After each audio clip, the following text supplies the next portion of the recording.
Right, good day to you all guys. Today I am going to talk to you all about strategy, and this is for your KC5, from the last section that we should need to talk about. So when you say strategy, strategy is something, it's an execution plan. This derives from a formal Greek word called Strategian, yeah. So it goes as Strategian because this is leading people, yeah, leading people. That's what it says. And this word was, I would say, became quite popular after the Second World War, because everybody tried to build up strategies to win the war. Yeah, so that's where it comes in. When you say strategic management creates three perspectives. One, you need to understand the strategic position of yourself. When I say strategic position, you are looking at who you are. Yeah, who you are, where do you stand? Yeah, where do you stand? Then once you identify who you are and where do you stand, you could create choices, the options. Yeah, so strategic options. You create strategic options. So that could be on your business level, that could be on your corporate level. Yeah, so you could create the strategic option. Obviously, your operational level would come from these strategies, right? Then the third step of that, once you create these options, you need to select. Once you select, then you need to implement. Yeah, so that's your strategy in action. So these three goes as strategic management. Yeah, so that's what we are going to do.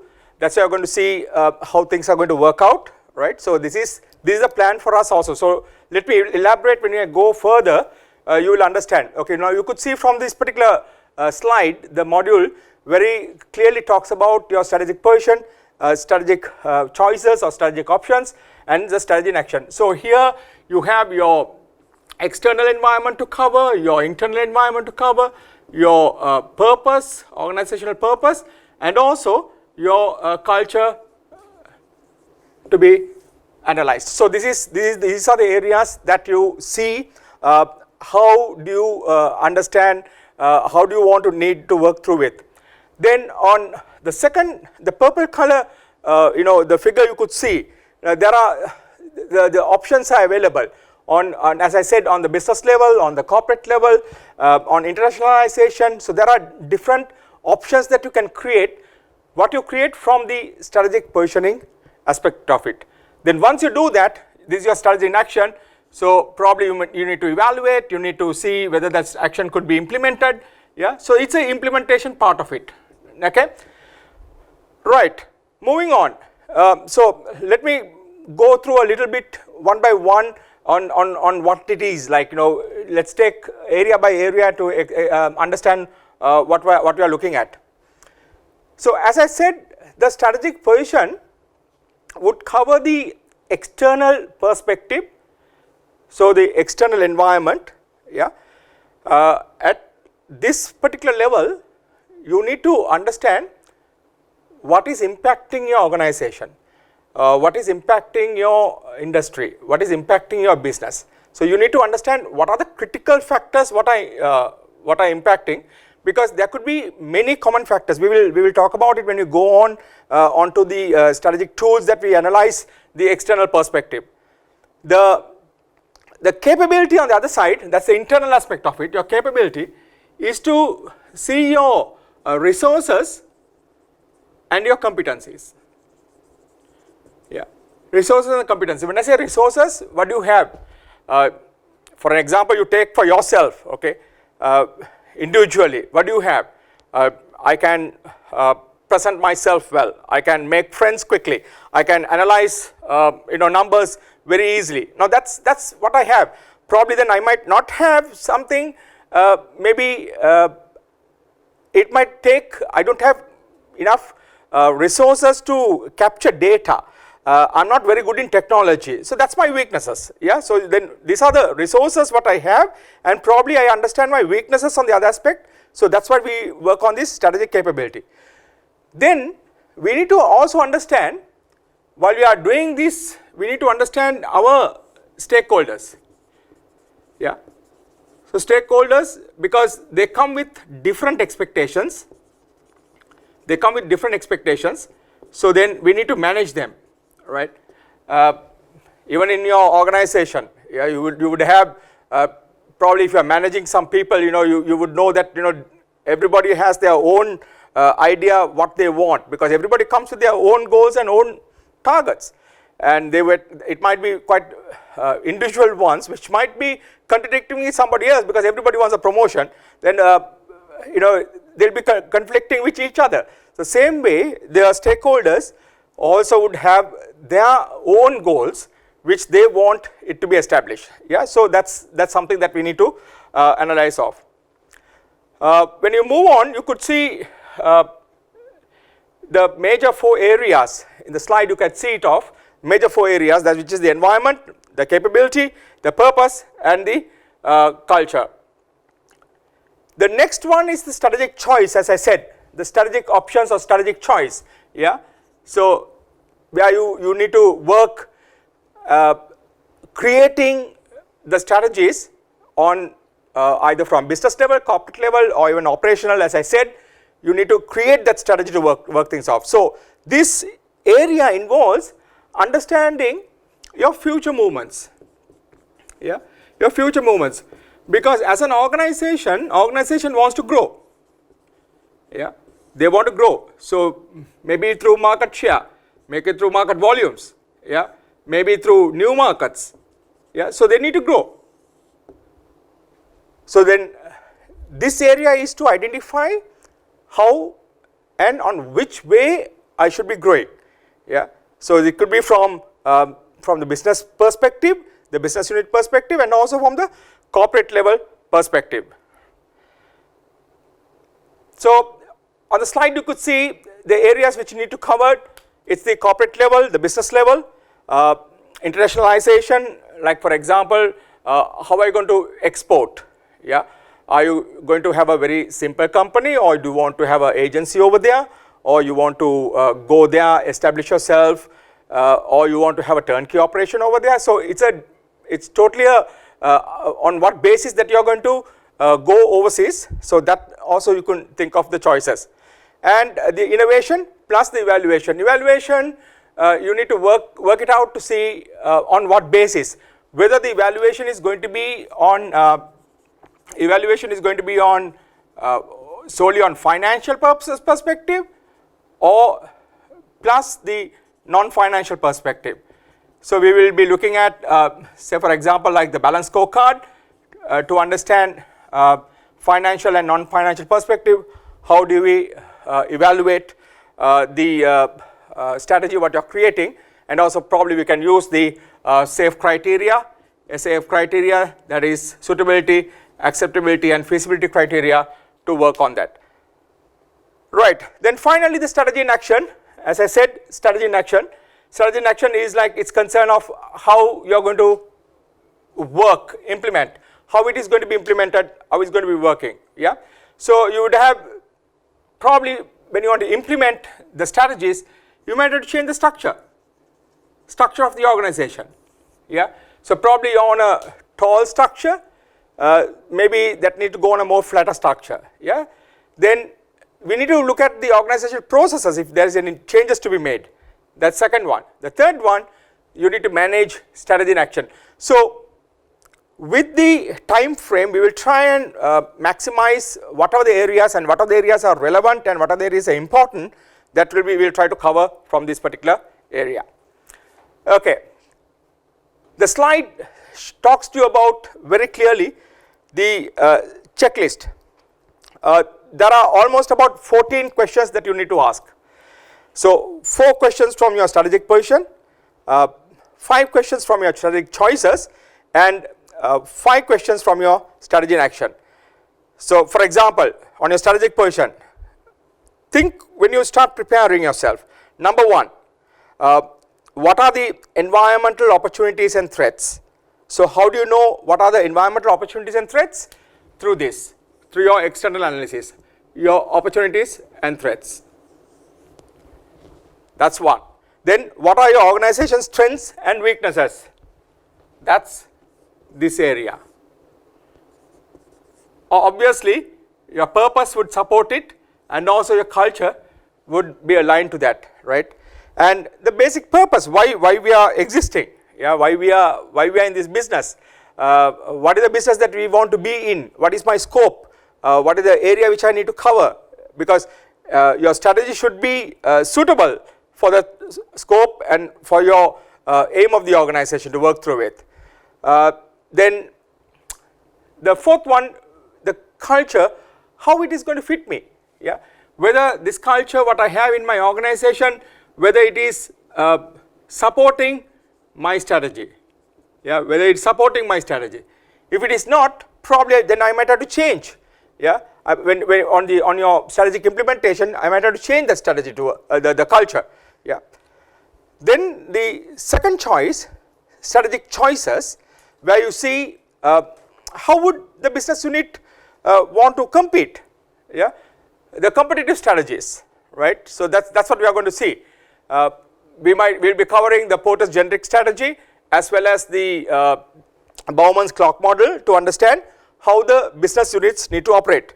Then probably what is the business portfolio that they need to work on with. So my BCG matrix would give me the business portfolio. How does the business portfolio would look? So what are the ways that you can analyze your business portfolio, whether what are the products that you have, whether it is a star products or whether it is a cash cow, whether it is dog, whether it is question mark, and what is the combination that you should have. So this kind of choices that you can make, that's why that comes under the strategic choice category. The fourth question that you can ask on the strategic choices when you are making your strategic choices, whether your innovation is appropriate, what you do, because we know that innovation is fundamentally key for survival. Even during this pandemic, you could see Apple never stopped innovating. Yeah, they came out with 2 models, and they came out with 2 models at the right time.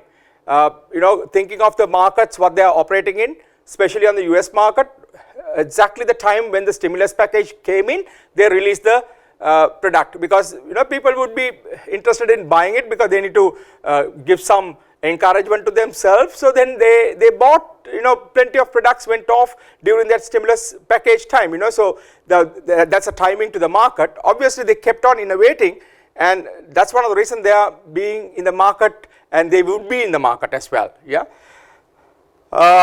Then the fifth question what you need to ask, should the organization buy other companies? How are you going to grow? Yeah. So now that's something on the futuristic purposes, as I said, grow. On what way? Are you going to go for a merge? Are you going to go in for a merger or in for an acquisition? Yeah. Or you can go in for a joint venture. Few questions that you can ask. Yeah. So if you could see what we are supposed to do and what we are covering off there, it's more or less that you can see one by one it's been, it's coming out. Then the strategy in action, finally, that's the implementation. So whether it is suitable, acceptable, feasible, that's what I said on the SAFE criteria, right?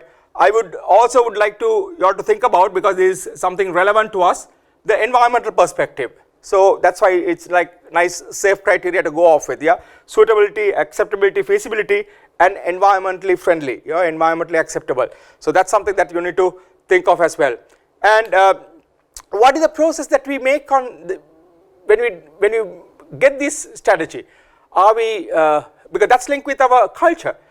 Is it coming from top down, or is it bottom up, or is it very innovatively that we have a discussion among the staff with the people concerned, then come together and decide what we need to do. So this kind of process also need to be identified.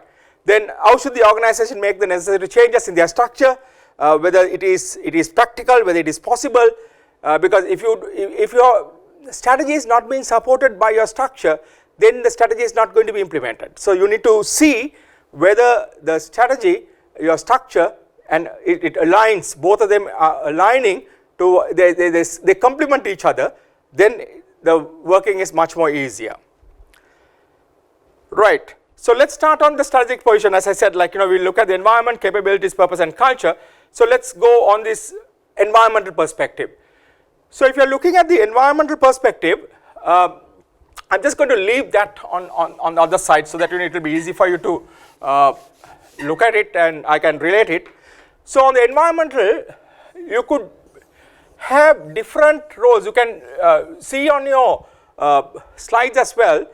You have this external environment perspective, yeah, external environment, totally. Now, you should remember this is common to all, okay, this is common to all, anyone, any organization, common to all, any organization, yeah, and also to any industry, it's common, it's pretty common. So now this is where you need to think strategically, which is impacting me, okay. We know the tool that we use is either PESTLE, yep, or you can use ScanStep. So these are the tools that we can use to analyze the macro environmental perspective. So this is your macro aspect of it. So we will use either PESTLE framework or SCAP. Now the second area which will go with your industry, where do you stand? Yeah. So that's like you're thinking of 5 forces, you're thinking of industry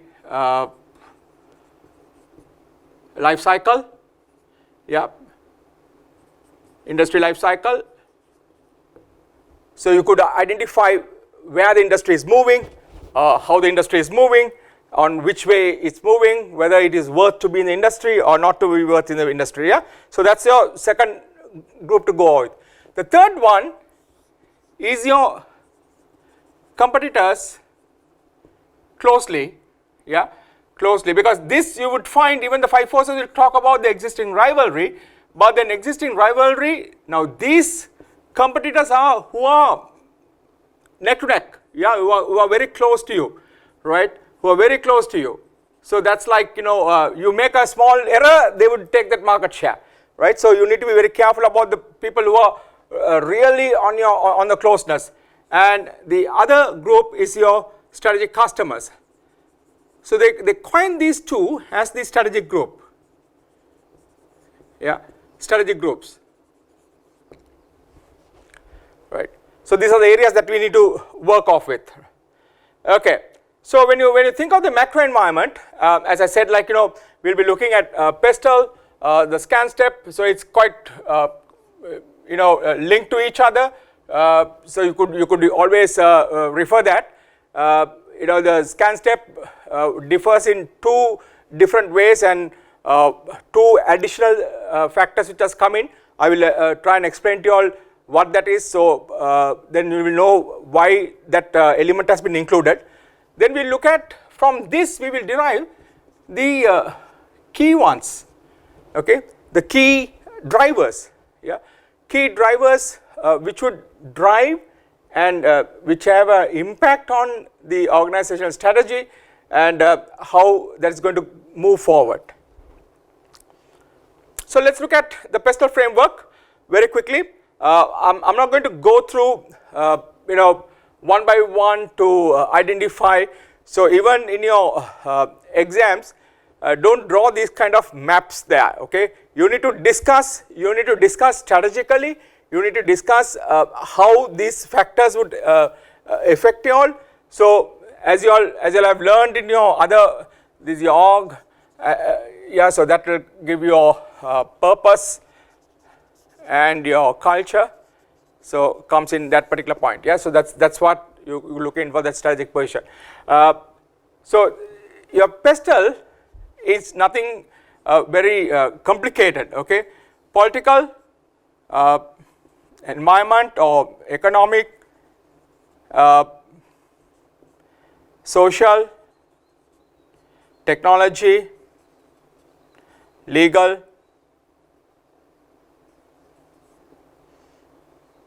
and environment. Yeah. So when you look at these elements, when you look at the scan step, let me do this for you so it will be much easier. This social aspect, they are breaking that. Okay, so that's your S first, social aspect of it. The social aspect they are breaking as social and cultural. Yeah, so they are breaking the two element, because we need to understand we are separated by the culture, but we live on a similar society. Yeah, ideally the Sri Lanka is a very good example for that. We have quite a different culture, people, and we have quite similar social context. Yeah. Then the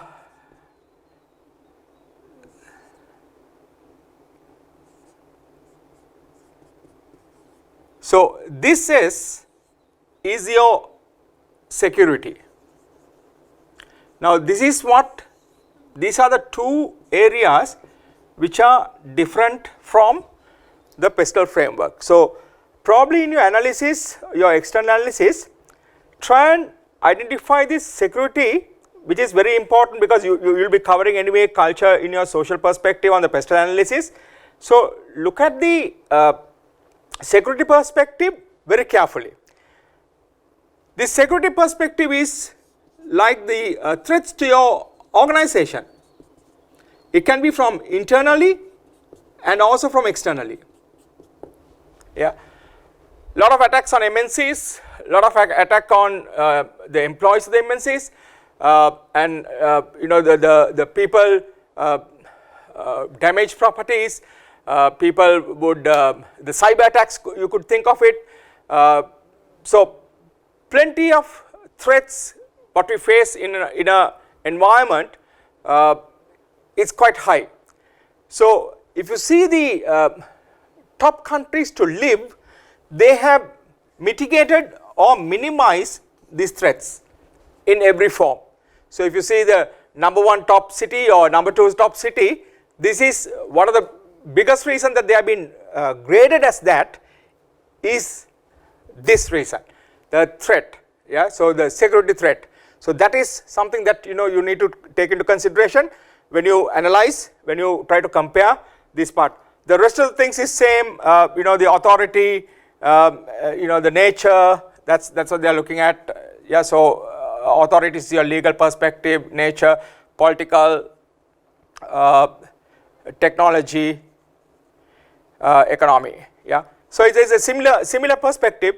So they differ in two areas. That's, they've included culture and they have included this security.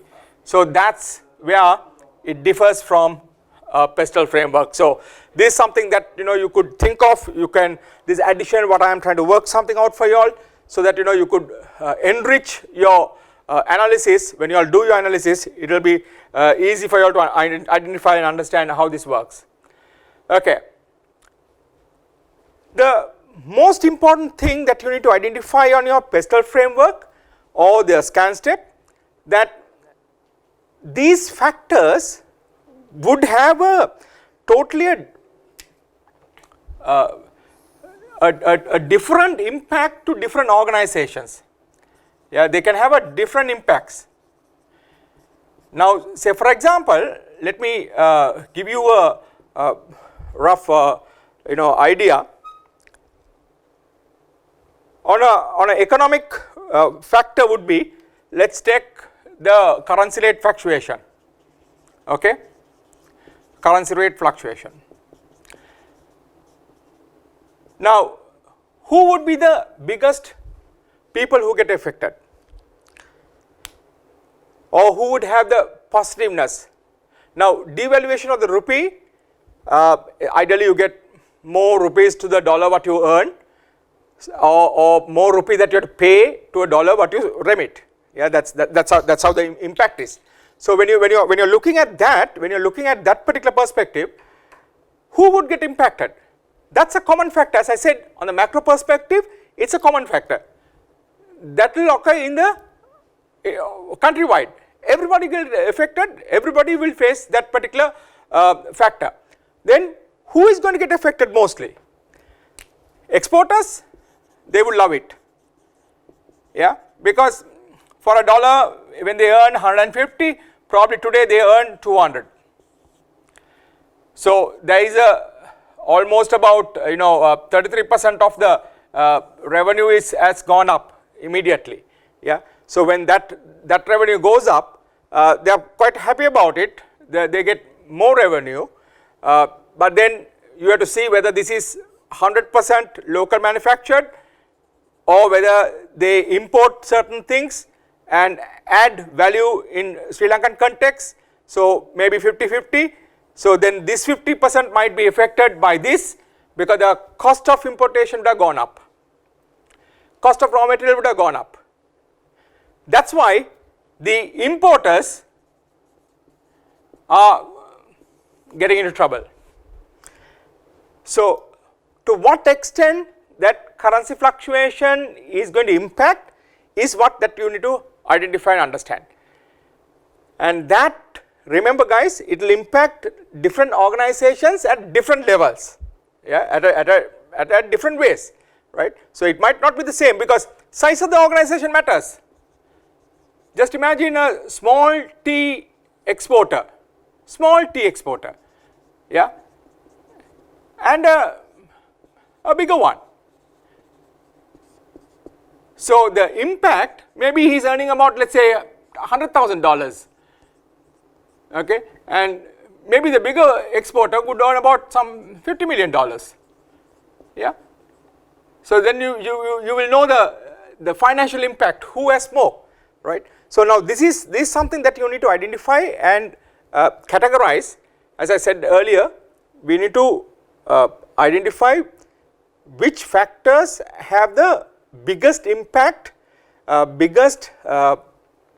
do I say, the contribution to the strategic creation or contribution to strategy, which has a very biggest impact, is need to be identified. Now those becomes the key drivers, yeah, those become the key drivers.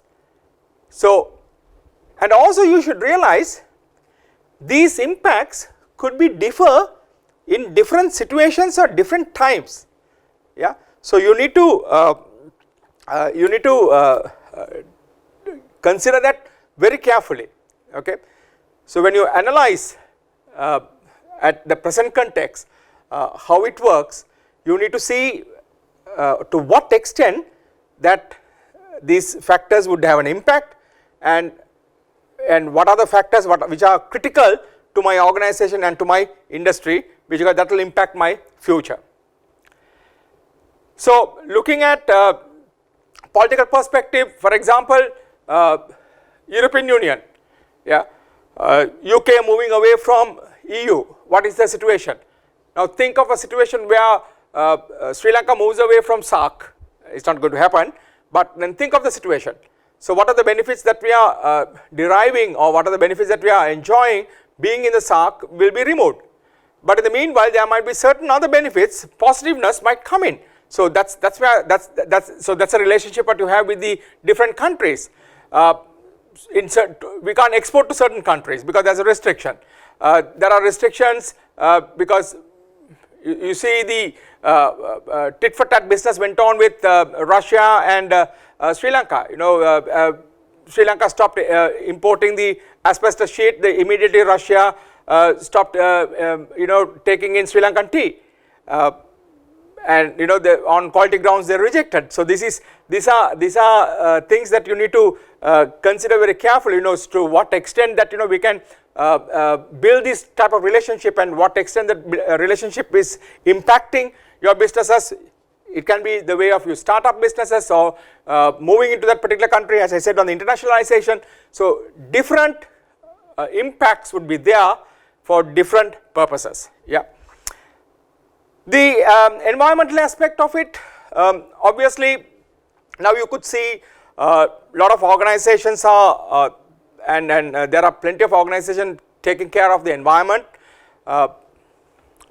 5,000 years, 10,000 years old icebergs are floating now. They are breaking away from the Arctic and Antarctic. So what is the impact that's going to have? You could see long winters, early winters, then pretty hot climate, the temperature soaring up to 45, 50%, which 50 degrees, which you are not even thought about in certain countries. The countries which were having 50 degrees, 60 55 degrees, it's moving up further. So, so during that particular time, the energy consumption, the diseases, all those things are having a bigger impact. So now these are things that we need to consider when you are going into environmental perspective. So use of plastic, if your organization is involved in adding plastic into the system, if your organization is involving in biodegradable materials, if your organization is involved in depleting the non-sustainable way, you're making use of the environmental resources, is there a way that you can build things up? For example, like about 20 years, 25 years ago, a big cry about the trees being cut down for paper pulps. So Amazon, the jungle, the good old trees, because they were very much worth, because there was no legal guardians to that particular area. So then everybody went and chopped down the trees, and they made their money. So the small group of people benefited. Then the rest of the countries, the rest of the areas were getting affected. The indigenous groups, the countries which had link with those particular jungle areas were getting affected. So now they have found that you could have alternatives. Rather than cutting those trees, you can plant farmed trees for paper pulp making. Yeah. So how you need to be aligned. So whether you have an environmental perspective, environmental aspect is whether there's an impact on your in your particular organization, how that impacts, how that move forward, what are the elements, and how do you see this particular the issue with the environment is going to impact your organization. That's something that you need to think of. Socially, identify the trends. Okay, now that's one of the biggest purpose that you need to do when you are doing your external analysis. Identify the trends. What is going to happen? What is going to happen in the future? How the system is going to move on. Now, say for example, there's a slow trend which is happening even currently, is the aging population. Yeah, aging population. So what is the impact? What is the impact to the industries? Take tourism industry. What is the impact? Yeah. So you are looking at an aging population. They are expecting the world population more than 30% to be more than 55 years in another 20 years time, right? Another statistics which recently came up with, they are expecting at least 25% of the Sri Lankans would be diabetics by another 20 years time. So that means like when you take every 4 people, 1 person will be diabetic. Okay, so that's going to be pretty dangerous, isn't it? Like so now that's a trend even in the world. So when you look at it, what are the industries are going to get affected? Think about it. Okay, diabetics, the chocolate industry, chocolate manufacturing, yeah, sugar confectionaries, the biscuits. So all these people are going to get affected. Yeah. So if your business is on this particular area, in future if it moves on, then you need to be innovative. That's what they said about innovation. You need to be innovative. You need to know how do I manage being in this. So that's why now you could see even the top quality high-end brands are coming out with dark chocolates, less sugar control, less sugar. So but dark chocolates are quite expensive because of more cocoa need to be added on. So then how good that is going to be to your body, that need to be checked out. So complications.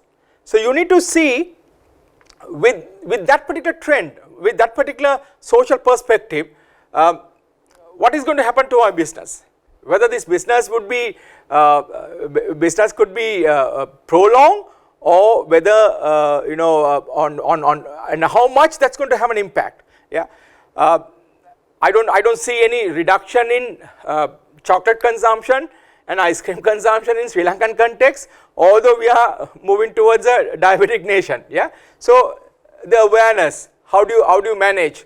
At least now the government has made a rule, that's where the legal part comes in. Yeah, so you have to display what is the sugar content in every product what you manufacture, right, and especially when it's targeted to children. So that need to be there, so they are given 3 color codings, like, you know, orange, green and red, I think, if I am not mistaken. Yeah, so now these are the legal perspectives, right. The second one I could think of, and I have given as an example, is your busy lifestyle.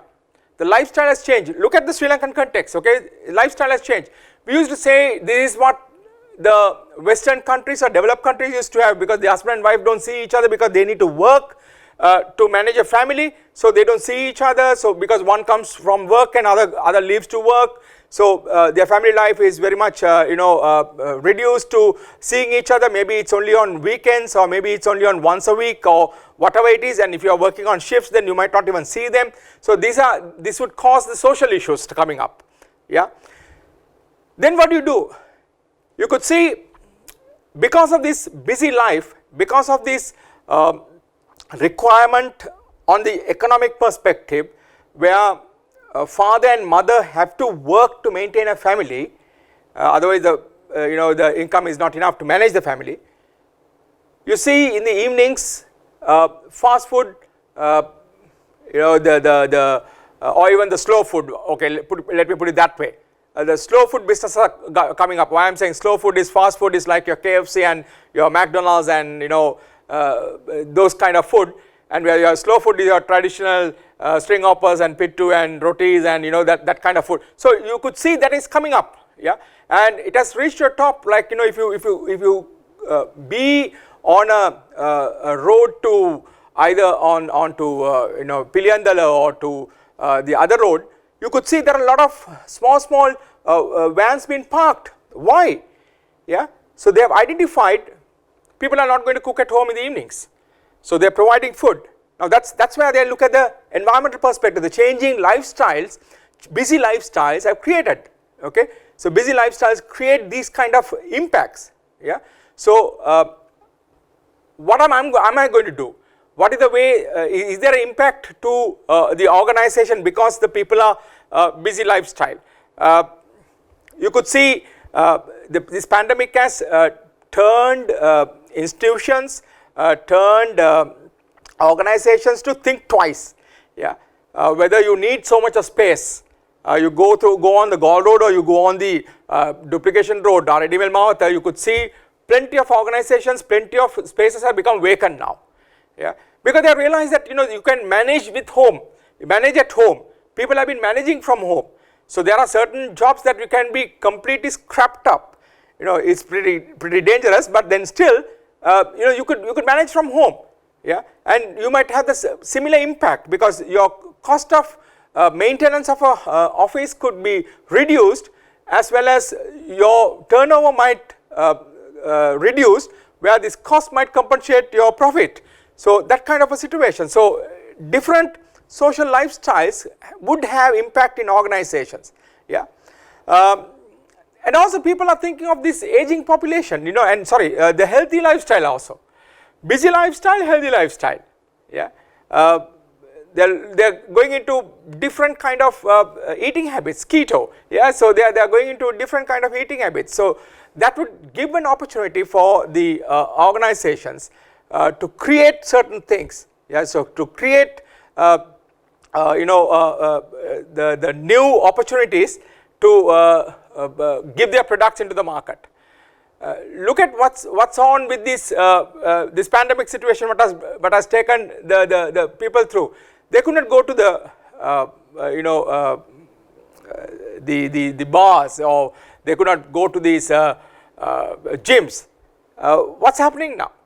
Yeah, the instructors are conducting classes online with the least available equipments at home, yeah, because it's to tone your muscles and keep fit.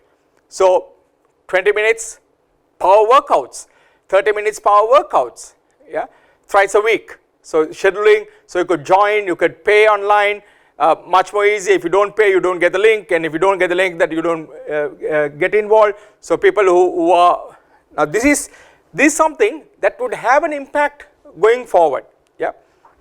Technology, when you look at the T area, the technology area, what are the impact for your organization, yeah. Take the supermarket industries today, what are the impact they will be facing? Sri Lanka is adopting it slowly, yeah. In many developed countries, many countries in the West, you could even see the self checkout, and especially with the pandemic situation, self checkouts, yeah. Of course, they trust the people who would do the shopping, and they have everything been captured, yeah. So it's self checkouts. So you scan the product, but you are taken from the shelves, you tap your credit card, you walk off, it's done, yeah. So that technology helps people of not being in the queue, getting waiting on the long queues. Of course, they have their normal the people to help the customers as well, but these are coming out, and there is the whole basket could be scanned, yeah. So it's like the scanner machines what they have in locally with our barcode scanners. They have handheld machines, handheld scanners, where they could just hold it in top of the the cart. Every single product which in the cart, the barcodes are captured, and your bill is displayed in 0.2 seconds, very fast, at once. So you don't have to take anything out one by one and then put it back again. So less handling coming in. Look at the time saved, yeah. So 0.2 seconds to scan, 23 seconds for your credit card approvals, credit card details done. So within 30 seconds you're finished, you're done, you're out. You don't wait. So the 30 seconds means on average generally it's about 1.5 to 2 minutes. So you are looking at 30 seconds. So it has been reduced by more than 75%. Your time waiting is reduced.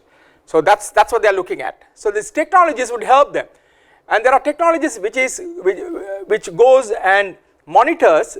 So you can have these cameras being fixed, or cameras being focused on the shelves, so that cameras would pick up the data and give the details to the people who are filling the shelves, that these shelves are empty, or there are products missing, or so it's been filled quickly, so you don't have to wait.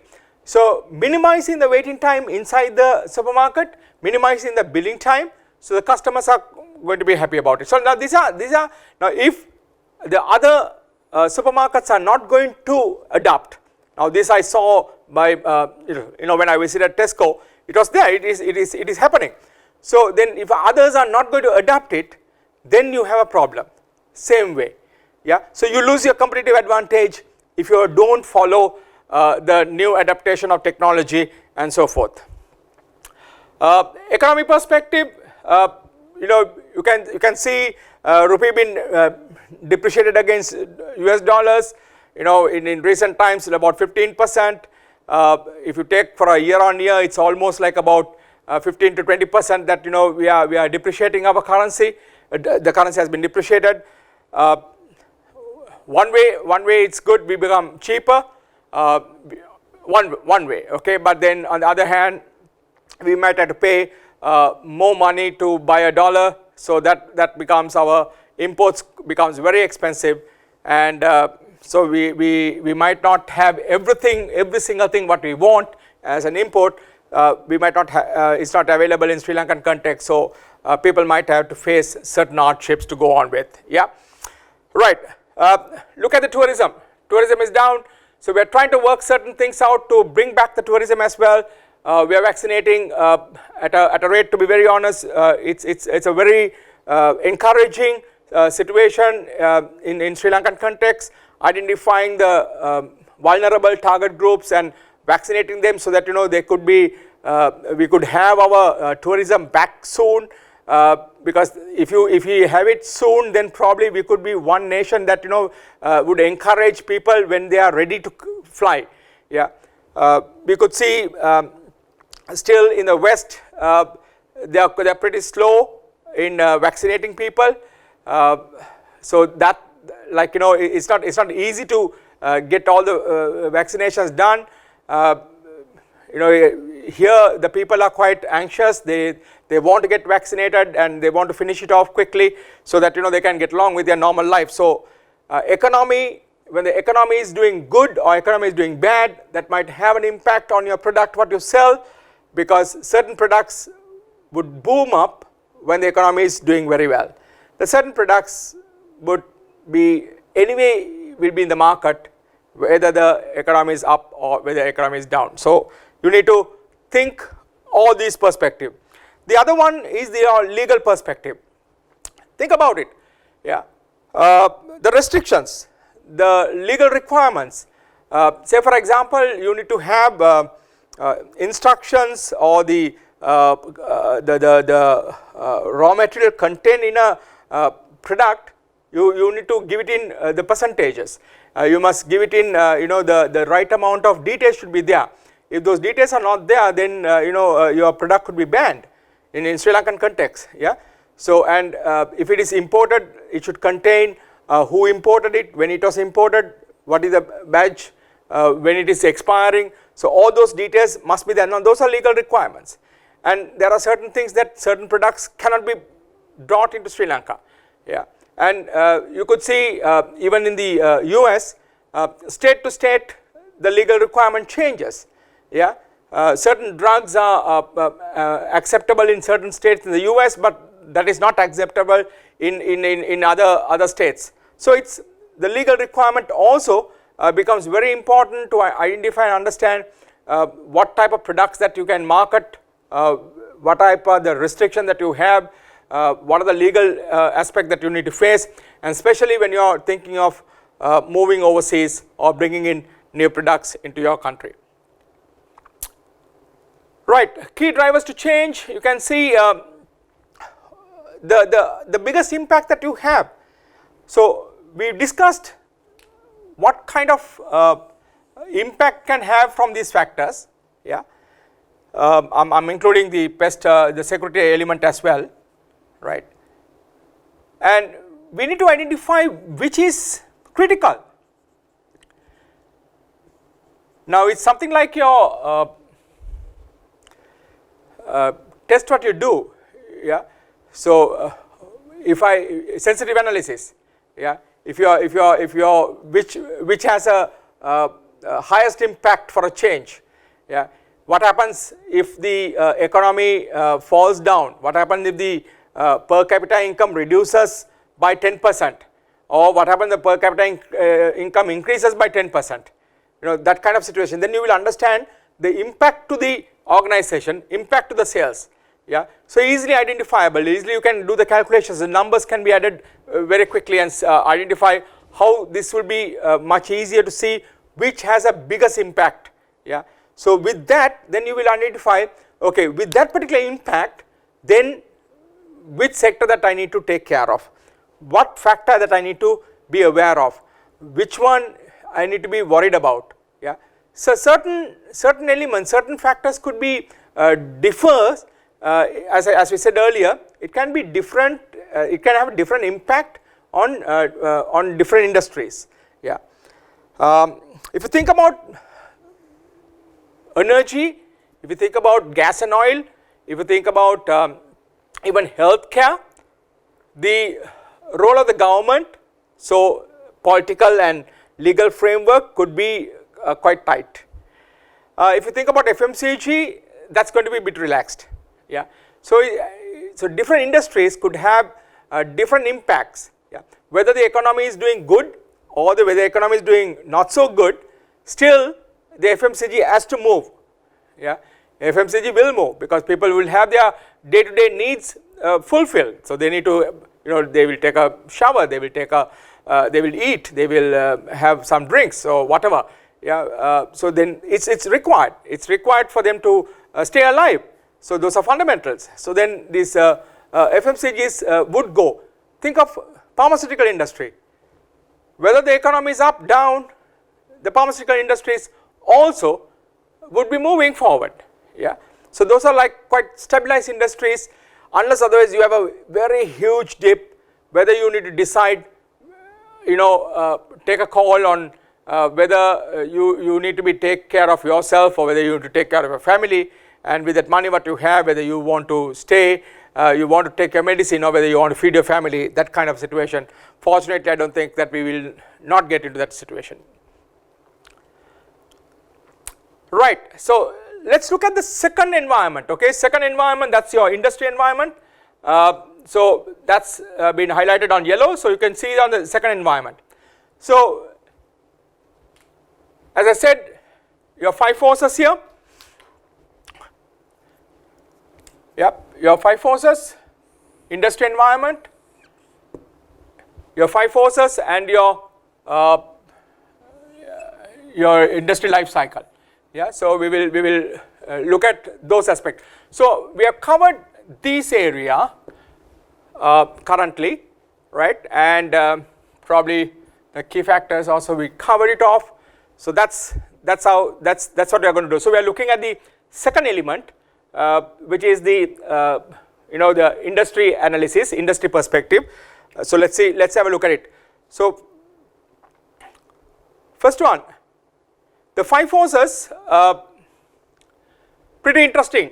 Okay, the way that you are going to look at, right? The way that you're going to look at. I'm going to raise the other side, right? So the second area, on this particular graph, as I said, we'll look at the industry and the 5 forces of the industry plus the industry life cycle. So we'll have a look at it.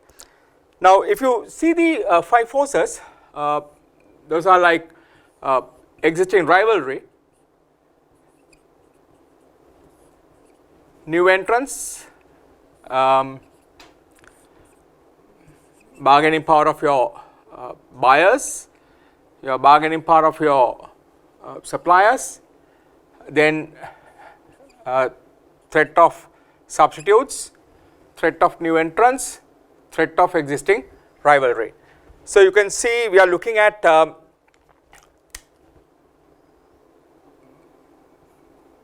power, so that is 2 powers and 3 threats. Yep. So what do we do? What do we do? How do we identify? How do you identify this, and what are the next steps that we can do? Take into your life, in your normal day-to-day life. When you meet somebody who has power, what do? Yeah, it's ideal way, because if they are more powerful than you, it's ideal way to join forces. No point fighting with them. Yeah, so join forces. Join them together, build on their power, so then you could accumulate their power onto you and you could be more powerful. Yeah, so that's the best thing. If you try to fight with them, and then you need to know to which extent that you can fight with them as well. Yeah, beyond that, then you need to be careful of what you are doing. Then the threats, what you do? You mitigate. Yeah, or you need to avoid, or you need to slow it down. Yeah, same thing as an organization. Think of it. Okay, if you are looking at the existing rivalry, the rivalry is so high. When is the rivalry will be very much high? When your market is declining, when you're on a when you're from this particular point onwards, we will do the chart in a little while, but that particular point onwards, yeah, at the maturity point to the declining point, your existing rivalry is going to be very high. So you need to be aware what are you going to fight with your existing people. Are you going to fight with the quality? Are you going to fight with the pricing? So those are the strategies that you need to identify. So first you need to identify to what extent that impact is going to be on you. Yeah, whether I could manage, whether I could stay with the existing rivalries in that particular position. Yeah, then you have this threat of substitutes. When does somebody go into a substitute? Yeah, one of the question I ask is that what is the substitute for Coke? Yeah, and a lot of answers I get is like Pepsi. Basically Pepsi is not a substitute, okay. Pepsi is an existing rivalry. Yeah, so Coke, probably water, that's a substitute because that satisfies your thirst. Yeah, satisfies the same thing, but they are on a different market. What is the substitute for airlines? Probably fast trains. Yeah, Channel Tunnel created that particular that was a substitute, okay, from London to Paris. You know, it's a train ride where they come through the tunnel, so it's a substitute. So when that works through, just imagine, okay, when that comes in, how many airlines need to think twice about their strategy and the pricing. Yeah, so this, especially when it comes from city to city. Yeah, if you're flying, you need to be 2 hours prior to the flying time, and probably you might have to travel 1 hour to the airport, so almost 3 hours. Then from there the flight takes off, fly another 1 hour, 4 hours. Then from the airport you get into the city, another 1 hour to 1.5 hours, 5.5 hours, 6 hours. Whereas you could get into London Paddington and arrive at Charles de Gaulle, within 3 hours. So 15 minutes, half an hour before the train, then you are right at the city when you arrive by the train. So you save about 2 hours. So now these are the things that will happen when the substitute is more worth it. Yeah, aluminium and steel. Steel is cheaper than aluminium, but why then people use aluminium? Because the aluminium performance is better, although it's expensive, yeah, on the long run, right. So you need to be aware that the substituting the what you call the product, substituting the substituting of your product, to what extent that substitute will have an issue, yeah, or what extent that substitute will have that impact. Then the third area that you need to look at it is the threat of new entrants, creating barriers. Yeah, creating barriers. Creating barriers such as government regulations, investments, initial investment to go off with. Then we have the technology perspective. So lot of exit cost when you come in, then you need to go out. So those kind of barriers, and you build your brand name, brand equity. Yeah, those kind of barriers will have a bigger impact of anybody joining into your industry newly. So new entrants, unlike the travel agencies which was operating in Sri Lankan concern, they could operate with one laptop. Yeah, you need a good connection and a laptop, and you can operate as a travel agent. Yeah, obviously there is a restriction with the aviation services. You have to get a license done, but then still you can be a sub agent to an agent who are already operating. Yeah, so you could get the necessary systems, either the Amadeus or the Abacus or Galileo or whatever, and you can work independently. So there were plenty of organizations which shot up as new entrants to come in, but then where do you differentiate yourself? Long standing, with good brand name, with presentable people, excess knowledge on your business, because now airlines avoid the travel agents, they go direct to the customers too. So the industry changes. So you need to be careful about the change of industry because of the change in regulations, change in technology. Now that's why the technology impact is also very important when you're looking at the PESTEL framework. So that's on the new entrants. then the two powers, as I said, it's better to join forces. So for example, bargaining power of your buyers, get them involved in decision making of your product, get the idea, what do they want, what type of product they are looking at, what is the product that they really actually want to see, what type of features they need to be included. So do a market survey, get the customers involved. So once the customers involved and they approve the product, then the customers would buy you, because they will not want to shift, they don't want to move around. So because they know is the same thing what they required, their request has been fulfilled, so your product has been delivered, so then they would be sticking on to you, and they will not go with any switching onto any other products. So this product switching or the bargaining power increases when your switching cost becomes much lesser. So when your switching cost is less, what happens is like people could make the choice very easily to move around. That's why you could see the commercial banks are very tactfully handling the customers, by creating first initially they would want you to open up a current account or savings account or initial first account, then getting into your credit card, then getting into your salary coming into the bank, they giving you a loan. So by the time you realize you are already having about a couple of millions of loans with the bank already. So now you are entirely you're committed to that particular bank, because if you close up or if you want to move from that particular bank, that there is a switching cost element involvement, right? So then you will not go. So your bargaining power of buyers could be reduced by increasing the switching cost, and probably when you have limited buyers and those buyers could make a difference in the industry, you need to be absolutely careful. Then your bargaining power of your suppliers.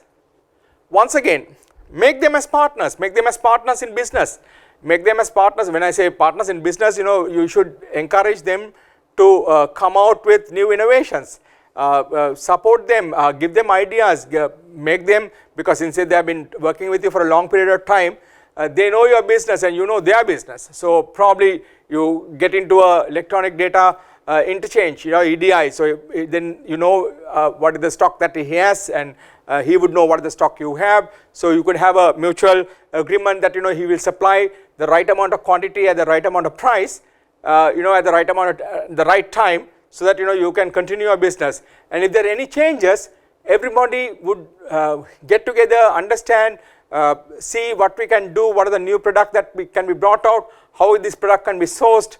So all those perspective can be organized. Now this is something that you need to work off with. When you look at the sorry guys, when you look at the this particular framework, identify which one would be having the most impact, the biggest impact, which need to be taken care of, right? So you need to see which is important, which one is need to be identified. So you could break this up into whether this is high, this is low. I'm just giving you an example to understand, and let's say this is high and this is high, So this means this is going to be a threat, because you need to be putting extra effort onto your buyers. You need to be careful with your suppliers, again a threat. You have to be absolutely careful with your external, your existing rivalry, so that's also another threat. And if it is low, that is substitute, then try and innovate, okay? So try and innovate. So there is an opportunity for you to create something here in this particular area. There's an opportunity for you, because if you, with all these threats, if you can manage an opportunity, try and develop something, a substitute for your product itself, so that if it is tough to exist here, you could manage with a new product what you are going to create. Now this is where this particular model becomes very important to understand where do you actually stand. Yeah. Same thing with your new entrants. You will be very happy if you are not going to have any new people coming in. So that means you are safe. So you need to fight out only the powers. Yeah. So now this is where this particular model is quite important. Identifying your opportunities and identifying your threats to go off with. Yeah. Right. The next on your this particular analysis is your industry life cycle. Your industry life cycle, you could see on the computer screen. Your industry life cycle would tell you where do you stand, and there are different what do I say, different impacts of these 5 forces in that industry life cycle. Right. So when you go on to a on the developmental stage, probably your existing rivalry is very low because nobody would know about the industries. There will be not much people coming in. Then again, when you come into the industry and when you start growing on the industry, since the knowledge is much lesser, still there will be not much of people coming in. Then when it start growing and getting into a stage where a lot of people would be coming in, a lot of people would get into the business, a lot of people would try to get the best out of it because now the industry is growing. More people coming into the industry, you will have more of a the congestion in that particular industry also. I'm just trying to raise this part, and let me put the rough graph so that you will understand how it works. The industry life cycle, let's say if it look like this. So at the initial developmental stage, the low rivalry will be there. Then again on the growth stage, the low rivalry will be there. Then when it comes to this stage, this is your shakeout stage. That's what they call it. Okay, shakeout stage. Why do they call it shakeout stage? Is that a lot of people comes in because now they see that the industry is going, so there will be a lot of new entrants coming in, more people operationally coming in. They can't sustain the cost. They can't sustain the cost because already the people who started at early stages would have a cost advantage, so they might not be able to sustain. Then what will happen is they will have to leave the industry. So people would merge or people would sell. Yeah. So they may be closed down. So the people can acquire. So that's just checkout stage because a lot of companies might not want to be in the industry because it's tough to survive. Then your maturity stage is where your intense rivalry. As I said earlier, your rivalry will be very much higher here because now you are trying to grab the market share. So probably innovation is key over there. Yeah. Then again in the declining stage, the similar thing would happen. You can see it on the screen.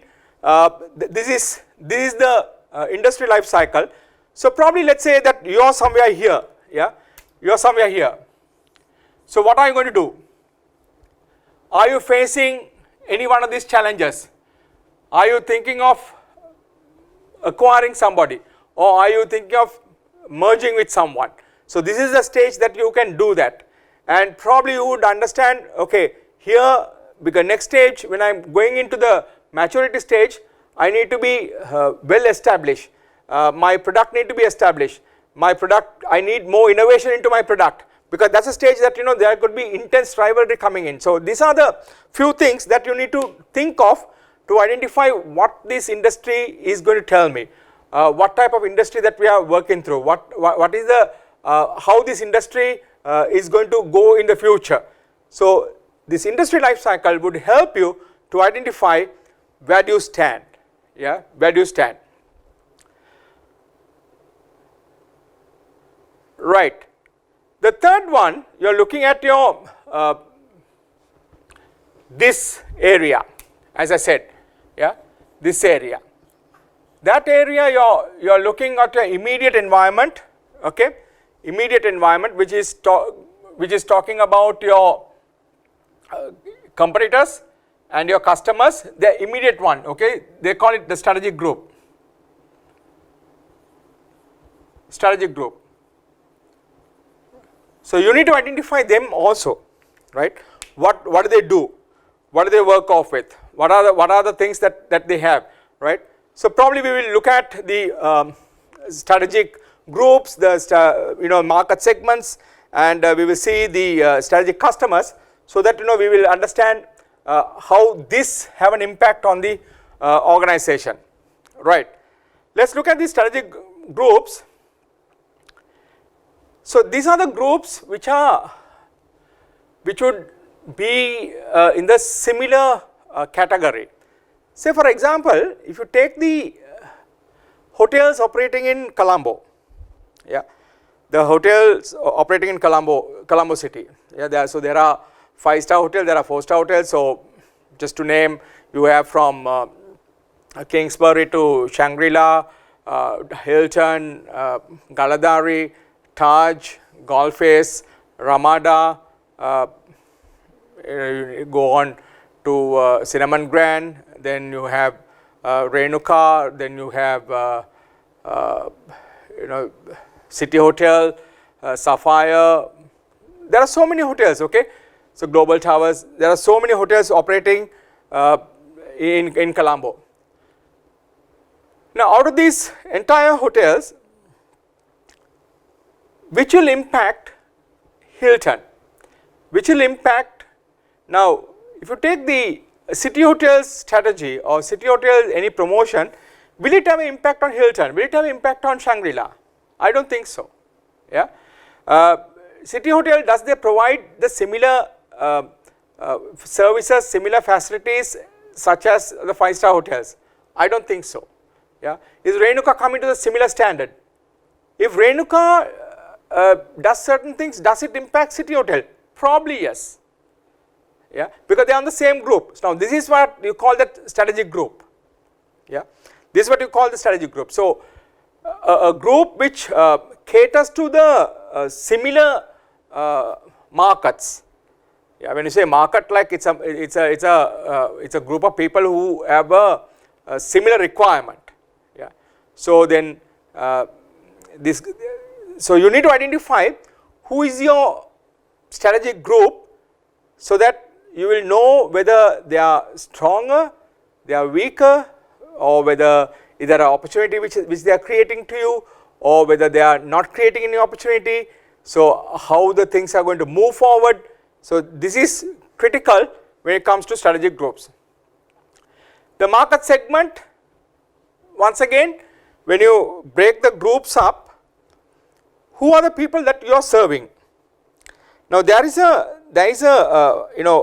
as I said earlier, this particular market segment who have the similar need, okay. So when they talk with the similar need, when they want to break into small segments, you can identify and satisfy their needs. For example, if you take dinkies, when I say dinkies, they are double income, no kids. Now double income, no kids versus double income with kids, they will have two different requirements. Probably double income, no kids would have 2 vehicles at home, yeah, where double income with kids might have 1 family vehicle at home, yeah. So now I'm just giving you an example to work with. Double income, no kids, that you could sell certain individual products, but double income with kids, it might be difficult to sell individual products, yeah, because it might be a family product that they are looking forward for, yeah. Once again, it depends on the socio-economic aspect as well.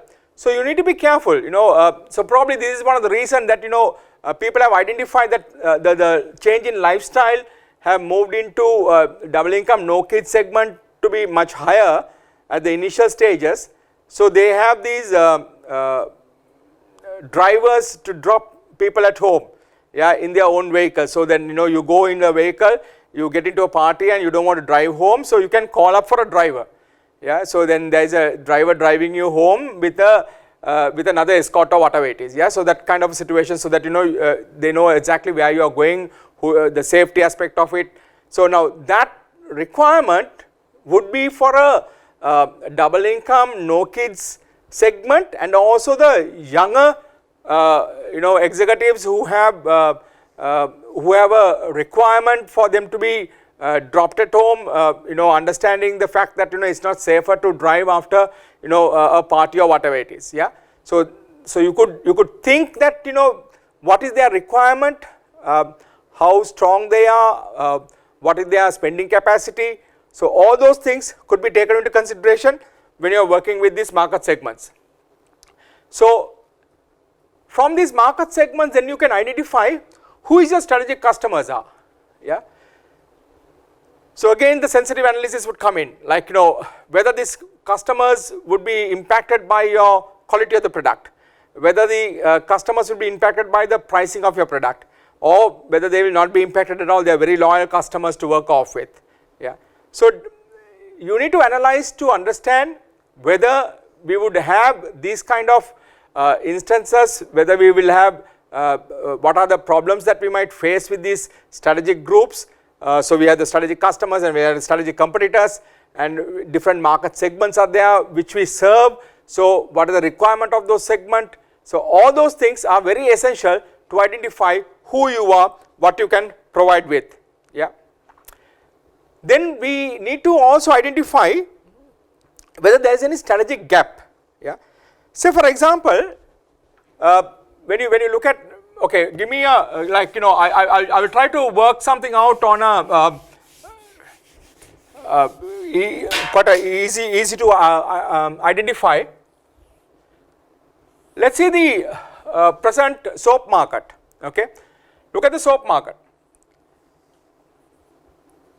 Most of the soap hovers around this range, let's say 55 to 65 or whatever. Yeah, Lux, your Velvet, I don't know, Rani, Comba. So all these would be hovering around 55 to 65. So probably here maybe you will have this Dettol coming in. Yeah, then you have the low end soaps as well. Then you have this 225 range to go on Dove. Now you could see how many people operating on that particular range. Very less, probably there is no. Yeah, maybe Imperial Lather, okay, what I have seen in the market, or maybe palm olive. Yeah, this segment people are not there. So when you are looking at getting into the soap market, of course you need to identify whether that market is going down. Yeah, obviously the soap market is declining. Soap market is something like I would say it is something on this particular stage. So probably that would decline in time to come, because you could see the use of shower gels are getting more popular. Yes, shower gels is eating up the soap market, but still for all, that's on the urban side. The rural side, still the soap market is quite strong. So that would have a positive impact as well. So if you are looking at the entering into this particular area, the ideal situation, now this is where the gap is standing. So you create a product with very high quality, yeah, high quality, lower than Dove, say somewhere around about 150 rupees. Probably there is a market segment involvement. Yeah, so probably there are people looking at that particular level of product rather than buying. So you are looking at the Dove's quality at a lower price. So we will see that when you go on to the creation of the strategies, but this is also very possible when you think of it, right? So now this is what you call the strategic gap, right? So which has not been exploited by the competitor still, right? So you could think of how it works off. Okay, so that ends us our the basic fundamental talk about the environmental analysis. Yeah. So next step what we are going to do is the strategic capabilities. Okay. So strategic capabilities. So that's the next topic that we are going to start covering on that. Right.